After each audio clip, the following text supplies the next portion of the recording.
Hey everybody, I have a question for you. Who are the easiest people for you to love? For me, the people that are easiest to love are the people that I love being around.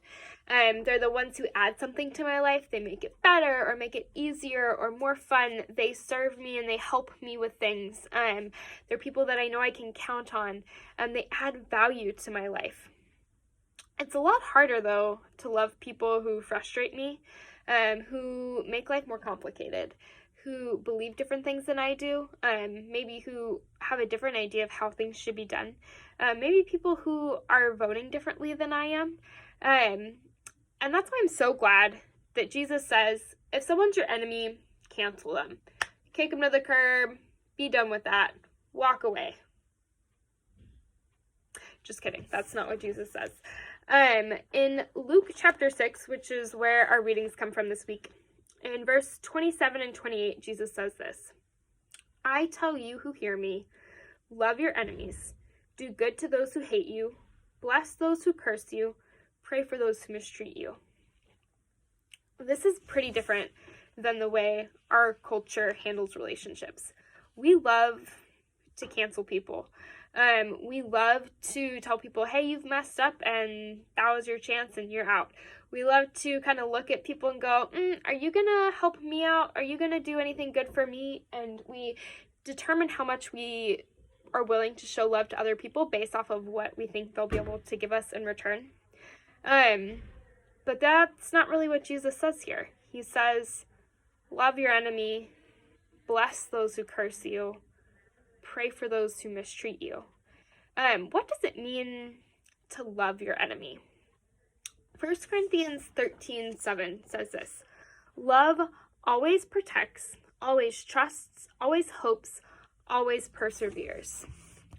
Basically, love doesn't give up on people. Love always believes that God is able to do something good in the hearts of people.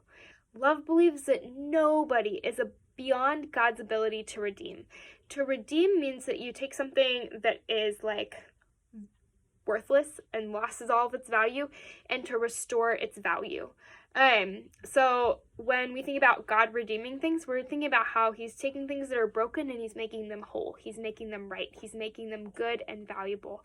And so love believes that nobody is so far gone that God can't do something amazing and bring new life and goodness and help them to be part of his kingdom. Love doesn't stop wanting good things for someone. Even when that person begins to wish harm or call down curses on you, it doesn't stop coming to God in prayer on someone's behalf just because they mistreat you. Love keeps going. It keeps trusting that God is capable and able and desires to do good things in their lives. It keeps hoping for God to break through. It keeps persevering even when it's tough. And the reason this is so important to Jesus is because this is the kind of love that he shows us.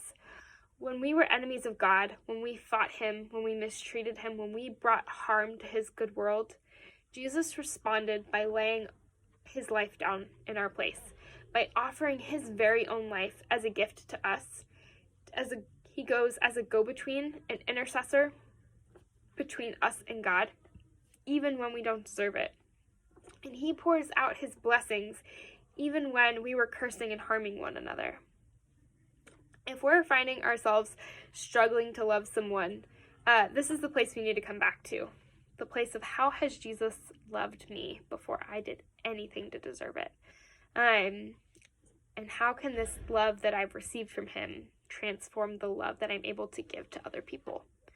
Who are you guys struggling to love today? What would it look like for you to take a moment and just ask God to work in your heart to help you want good things to happen to that person, to help you desire to see God work redemption in their lives, to take things that are broken and bring healing, to bring back new life in the places that maybe there's not so much life right now, to see God's power and his mercy and his goodness and grace transform them into something beautiful.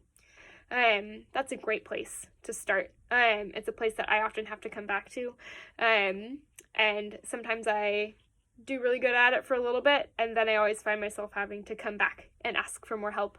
And we can find that at the feet of Jesus.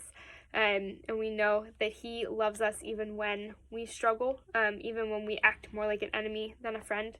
And in that identity of loved people of God, we can find strength to keep loving other people. Thanks, guys. See you next time.